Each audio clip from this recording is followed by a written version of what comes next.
think, act, and prosper. You are now tuned into the Money Level Show.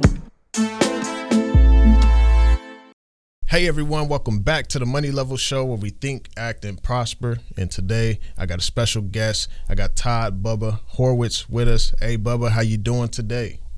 Hey, it's great to be here. I appreciate it. It's always fun to be able to participate with those who want to know more about what's going on in the markets.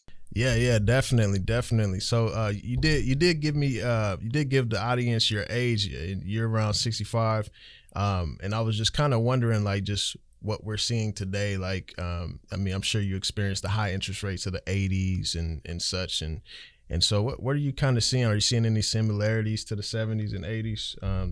What we're experiencing now? Well, I think we're seeing some similarities right now. I actually started trading in 1980, which is right at the end of the Jimmy Carter era, which was, ridiculous interest rates where everybody was running to the bank and getting, 12, 13% in CDs. Certainly we're not anywhere near that level, and our Fed chair is hidden. Chair Powell, I think you can't find him. They should have been raising rates all along. These rates are extremely low. Even at 4% for a mortgage is really, really low. And, you don't get very far. And there's one thing you learn in this business: you can never borrow your way out of debt, which is what this government, and not just the Biden administration, but going back in history, by depending on the Fed, because the Fed is so far off their mandate. But I think we're certainly going to see the real potential of stagflation here, which is very, very scary.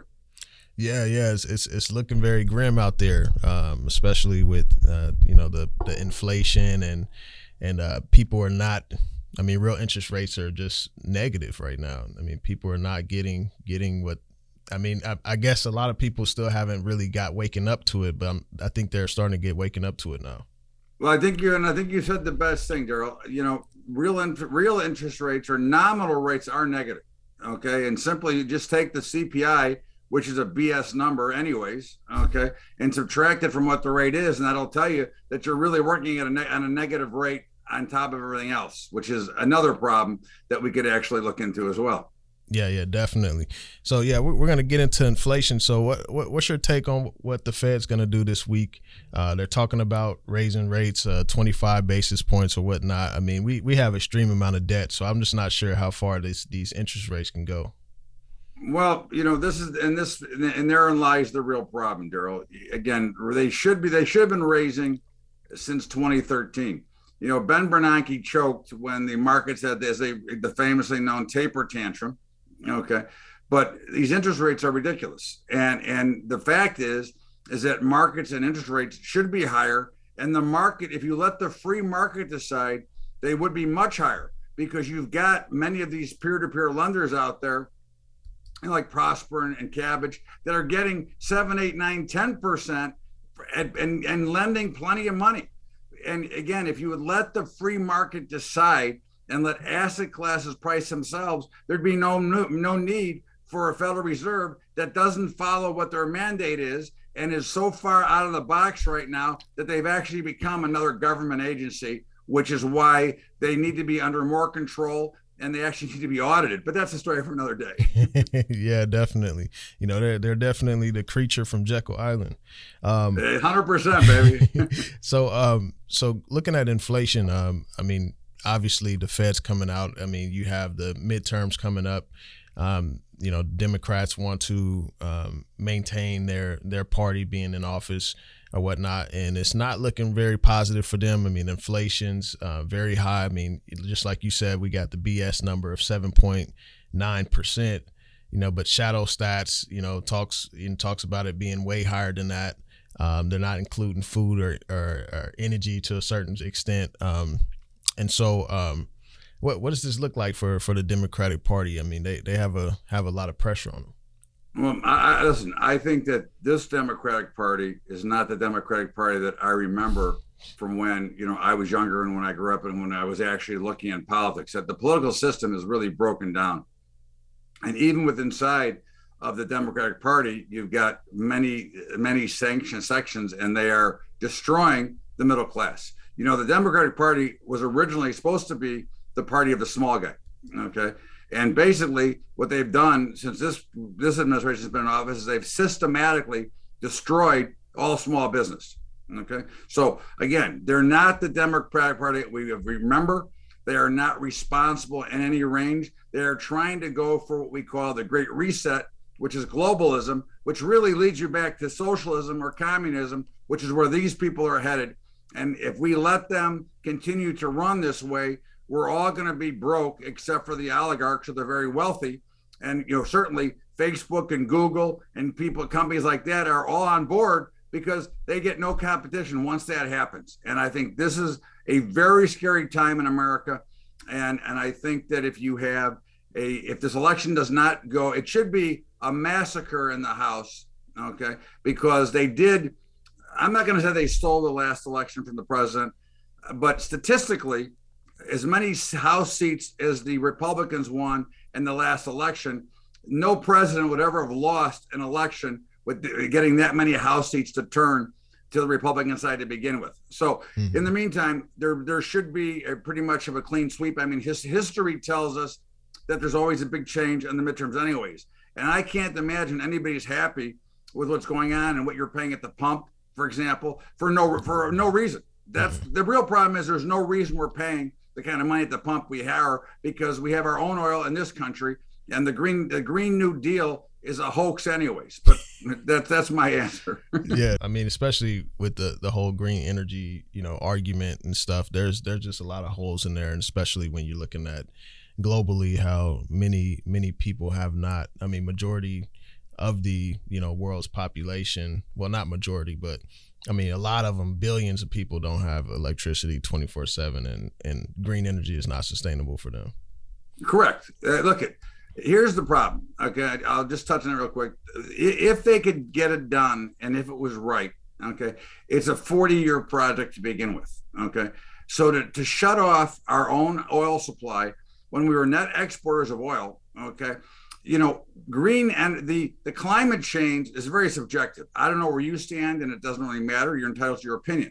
However, I believe that there is no climate change. And I think if you go look back in history, you will see that 1935, the temperatures were hotter than they are today. And we go through cycles, and it's really an 80,000-year cycle, which none of us will get to experience. But, we go through this all the time, and there's been an ice age about every 80,000 years. And I think that they've made way too much of that. But let's say you believe that there is climate change. You got a big problem. What are you going to do with China and India that at current populations represent 36% of the world and growing? They're going to burn coal until they find something cheaper. Yep. So they're going to continue to pollute. So unless you're putting a bubble or a dome over the United States of America, we're already the cleanest environment in the world as it is. Yeah, definitely. And, and just kind of touching back on those inflation fears, what we're paying at the pump and everything, Biden came out and blamed inflation on Putin. And then he said it's not the citizens are believing that it's because the Democratic or the party or the government's increasing the money supply, but that's not true. I don't know when Joe Biden has become an economist or whatnot, or I don't know if he's just, I believe he's trying to save face. But what was your thoughts when you saw that he put the blame of inflation on Actually, Putin? Daryl, I predicted that he would say that because he's an excuse maker anyways. I mean, he is one of the worst politicians in history to begin with. He's a liar, and he's got all kinds of things which I won't get into. But at the end of the day, you knew he was going to blame somebody for this. Now, again, how can we blame Putin for high gas prices when he decided when he was elected to stop the flow of oil from the United States? When he was elected, we were a net exporter of oil. We had our own oil. Oil was $35 a barrel. Okay. Suddenly, we decide to get in bed and be at the mercy of Saudi Arabia, Russia to a certain extent, and of course China. Now, you put us in this position. What did you think was going to happen? You can blame Putin all you want, but Putin is a minor supplier of energy for us. The big thing about Putin and about Russia is they supply 1/3 of the world's wheat. Okay. And if you want to go back to Marie Antoinette, let them eat cake. This is what this is about. It's about bread and about food. And that's a bigger problem. And that has nothing to do with our current inflation right now. Yeah, definitely. And I've done a few videos talking about the food crisis and shortages that are coming. I've been, trying to play around with some of the wheat stocks or whatnot and agriculture stocks. I know you talk about them as well.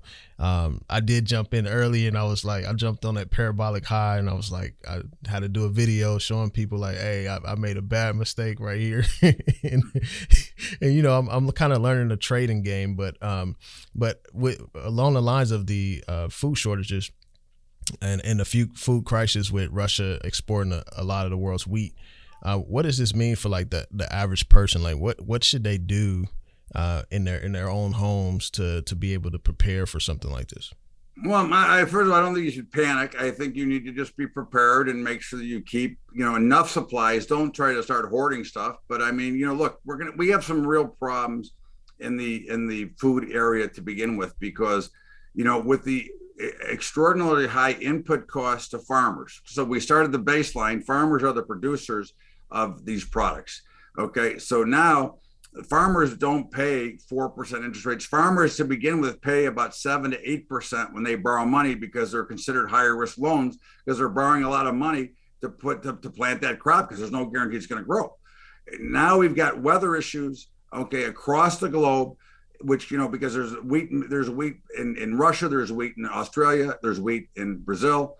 And suddenly with the weather, and now here in the United States, there's also some dry conditions, which is going to hurt the crops. So between small farmers probably not going to plant this year, and between weather issues, you are now creating a potential food shortage in this country, which is just another issue that is really more created by the lack of fossil fuels and the lack of a reasonable supply chain, plus the other issues that go along with it. And this is where you can continue to try to believe what the president says, which is all BS, or you can understand the reality of it all, that people are working less, gas costs, fossil fuels way too expensive. And think about it, 80% of everything we do in this country is related directly to fossil fuels, including those water bottles you drink for health. Yep, definitely. So looking at that, I mean, Russia supplies a lot of fertilizer as well, and I'm starting to see a trend of a lot of countries focusing on grain security. I saw China, Turkey, Hungary, I think Argentina just came out with something about not exporting as much soybeans. It looks like countries are gearing up for some type of drought or some type of famine or whatnot. Well, I think they are, and I think they're getting ready. But remember, we are the biggest exporter in grains and in those types of supplies and in meats. And, these are things that have a direct effect. And, people forget the relationship, if grain prices get too high, it's hard to feed the hogs and the cattle, right? And so you're already starting to see the cattle markets sell off, because people have to make a decision now between, do I want to fill up my gas tank or do I want to have a steak? So they're moving down the protein chain, and we're now pretty much in the hog market, and next will be chicken, okay, for protein, because this is what happens when you create these overall messes that, you've already got issues to begin with, and then you put this extra high cost, and it goes all the way back to the beginning, right? Because the suppliers got to make it cost them a lot more money. They have to get a lot more money just to survive, not like they're making extra profit. They're making enough to survive. They have to cover their input costs as they grow. So these are very, very big issues that are going to come to play if we continue to stand on ignorance and don't reopen the fracking and the shale producing in this country. Okay, we will have a much bigger mess a year from now than we have today. Okay, which is going to have a dramatic effect on people's money, because these markets are going to collapse at the same time. And I was kind of just looking at like even with the World Economic Forum and some of their agendas, and I think one of them was to like reduce the amount of meat we eat or something like that. And so I'm like, is this part of it or what?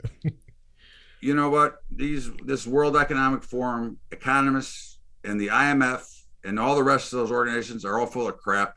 They are as dumb as those things on a bull, right? You've heard that expression. Okay. They don't give a rat's ass about you and me and about the average person in the world. They have some stupid agenda, which is very similar to the way the Federal Reserve works, because the Federal Reserve, they've got formulas, which I think their formulas are about as old as the Fed, which is 1913. And to give you just a comparison, in 1913 was the same year the Model T was built. Okay. Yeah. Look at Ford today and look at the Fed. They're still doing the same dumb things they did then, yet look at the progress in automobiles. They don't keep up with progress. They keep up with their opinion. And I say that we're already in a recession, but they won't tell you until 10 years later that you had a recession back in X and X year. Yeah. So what are some ways that the people can kind of protect themselves? I know, like, I'm starting to get a little more into trading, trying to learn the ropes and everything.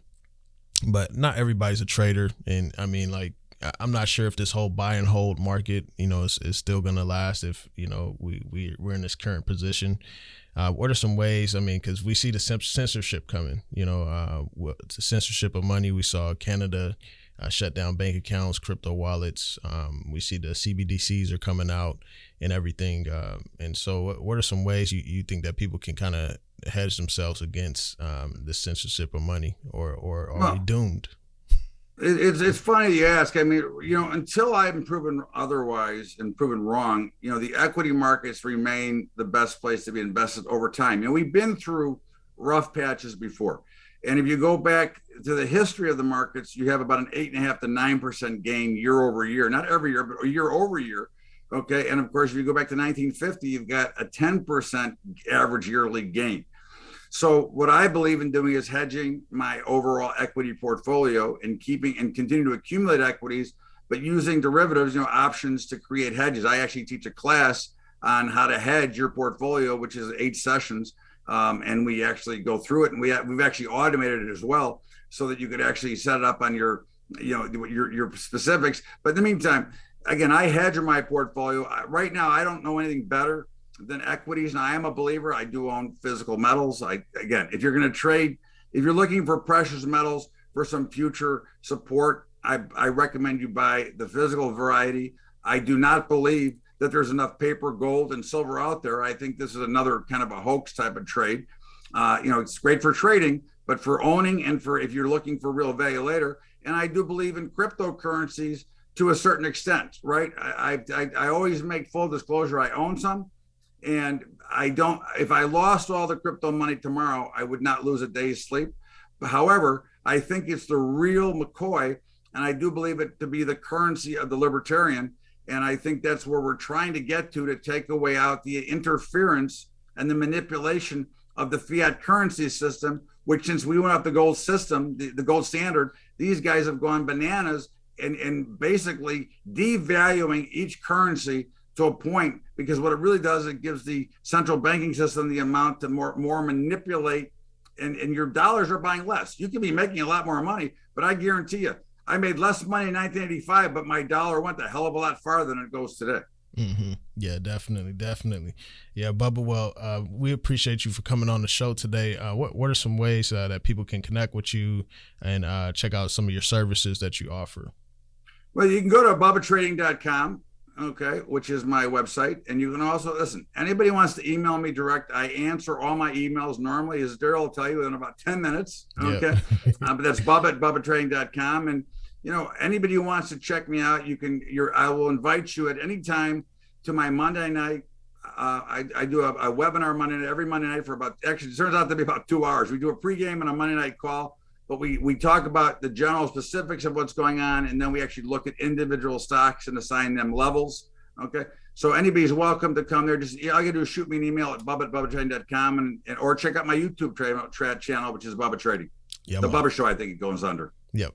I'm gonna have to check that out. So I will be sure to connect with you about that. So y'all be sure to go check out Bubba, check out the webinar, whatnot. And man, we appreciate you for coming on today. Hey, Daryl, it's great to be with you, and I appreciate it. And it's great to see you try to help educate people, because it's the hardest thing to do, and it's the best thing we can do for our fellow man. Yeah, definitely.